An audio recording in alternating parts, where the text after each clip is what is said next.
आचार्य शंकर जब अपने अद्वैत ज्ञान से परिपूर्ण होकर के आगे की साधना के लिए वे काशी में आए, तो काशी में साक्षात भगवान विश्वनाथ ने उनकी परीक्षा लेनी चाहिए और उन्होंने इस बात को देखा कि प्रातःकाल जब ब्रह्म मुहूर्त में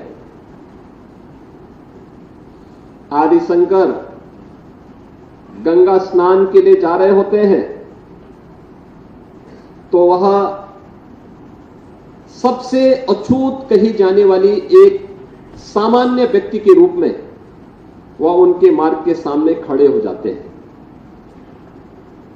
तो स्वाभाविक रूप से आदिशंकर के मुंह से निकलता है, हटो, मेरे मार्ग से हटो।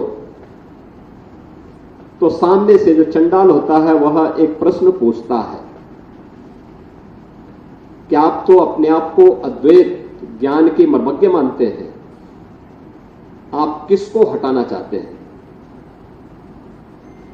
आपका ज्ञान क्या इस भौतिक काया को देख रही है, इस भौतिक काया के अंदर बसे हुए ब्रह्म को देख रही है? अगर ब्रह्म सत्य है तो जो ब्रह्म आपके अंदर है वही मेरे अंदर भी है, और इस ब्रह्म सत्य को जान करके अगर आप इस ब्रह्म को ठुकरा रहे हैं तो इसका मतलब आपका ये ज्ञान सत्य नहीं है। तो उन्होंने, कोई भौचक थे, एक चंडाल के मुंह से इस प्रकार की बात। उन्होंने कहा कि आप कौन हैं, मैं जानना चाहता हूं। उन्होंने कहा कि जिस ज्ञान व्यापी की साधना के लिए, दुर्भाग्य से वो ज्ञान व्यापी आज लोग उसको दूसरे शब्दों में मस्जिद कहते हैं, लेकिन वो ज्ञान व्यापी साक्षात विश्वनाथ ही है।